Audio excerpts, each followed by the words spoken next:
negara ini, kalau Anda pernah baca saya nulis di mana di South China Sea, ya, South China Sea. Saya katakan Indonesia is too big to lean to any country. Indonesia terlalu besar untuk berpihak kepada satu negara, satu negara. Ya maksud saya waktu itu Cina dan Amerika. Kita tidak perlu, apalagi sekarang ini, apalagi dengan presidennya seperti Pak Prabowo, tidak perlu. Jadi kita perlu merdeka, perlu independen. Ya sedikit nakal-nakal lah, menunjukkan bahwa kita punya anu juga, punya say juga. Apa keuntungan kita dengan BRICS? Ya market kita lebih besar. Ya market kita lebih besar. Karena ini masalah kalau kita tidak hati-hati dengan persoalan yang ada di Tiongkok sekarang, dan juga persoalan di mana di Eropa, di mana gas sekarang dari Rusia di stop mereka, itu akan terjadi nanti masalah krisis energi di mana di Eropa, dan dia turunkan ke Cina, dan Cina masalah ekonominya juga sekarang lagi kurang baik, dan Amerika kita uncertainty-nya tinggi karena tarif itu yang belum jelas mau berapa persen dinaikkan oleh Presiden Trump. Jadi kombinasi masalah ini memang betul-betul kami cermatin dengan baik. Jadi itu salah satu tugas Den tadi, memberikan masukan pada Presiden dalam proses pengambilan keputusan. Dan saya kira dengan keahlian-keahlian seperti Pak Dede ini, Pak Dede masih researcher di Harvard. Ya, dia masih researcher di Harvard dan dia tinggal di sana, dan ya sekarang ini masih kita tahan-tahan di sini, dan kita punya advisory board. Advisory board, Global Advisory Board. Itu ada tadi Ruhir Sarma, penulis buku One Man Wrong with Kapitalis. Ada juga kita punya tadi Ray Dalio. Ray Dalio adalah salah satu pemain market yang sangat besar. Jadi kita tahu kira-kira mau kemana arahnya. Kemudian kita juga punya dari bekas wakil Bank Sentral dari Cina. Jadi kita betul-betul mendapatkan informasi yang sangat komprehensif, sehingga kita didiskusikan di dalam konsil, dan itu kita berikan masukan pada Presiden. Jadi saya pikir ini yang dulu waktu zamannya pemerintahan yang lalu kita tidak pernah sempat punya. Kita semua banyak action karena memang kebetulan belum ada ini. Jadi berangkat dari pengalaman itu dengan ada ini, ya Presiden bilang juga, dia bilang, Pak Ketua, ini berarti saya benar juga membuat DEN ini. Ya saya bilang kalau Presiden pasti benar lah, saya bilang gitu.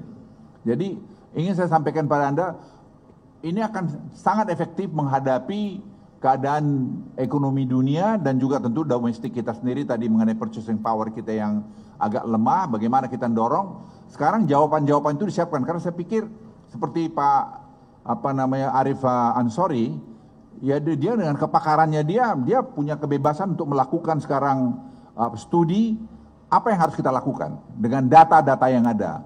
Kemudian kita juga nangkap dari market dengan adanya si Harry. Harry adalah di market yang menangkap tadi bagaimana market merespon setiap policy yang kita buat, dan apa yang market tidak suka dengan kita, supaya kita segera respons juga untuk ke depan. Jadi saya pikir kami cukup kredibel menurut saya untuk memberikan respons untuk Indonesia bisa high income country paling tidak 2040, menjadi negara maju mungkin 2050 ke depan.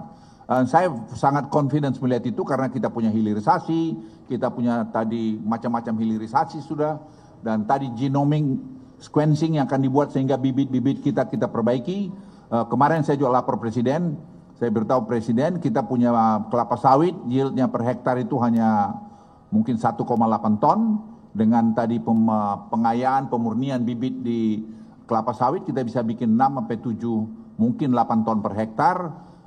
Jadi kalau kita punya 16 juta, mungkin kita tetap target kita 100 juta ton per tahun untuk produksi kelapa sawit bisa kita capai, sehingga nanti kebutuhan untuk pangan dan kebutuhan untuk tadi minyak goreng dan kebutuhan ekspor itu masih bisa terpenuhi.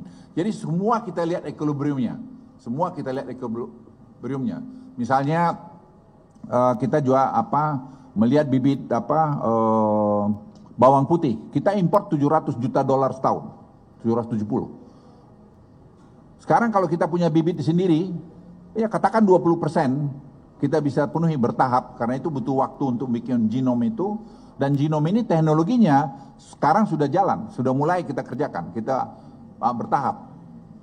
Misalnya juga kejadian kokoa itu kita butuh 800 juta. Kita hanya punya 2 juta, lainnya kita mesti impor. Itu semua uang dan kualitasnya bukan kualitas yang bagus. Nah sekarang kita akan lahirkan itu semua. Sekarang ungguin nanti wartawan bisa, Presiden sudah mau meninjau pusat researchnya itu di herbal itu dan hortikultura di Humbang Hasudutan. Saya minta masih 2 bulan biar kita sempurnakan sebelum nanti Presiden ke sana. Jadi kita tidak perlu lagi hanya bilang Thailand aja. Indonesia juga punya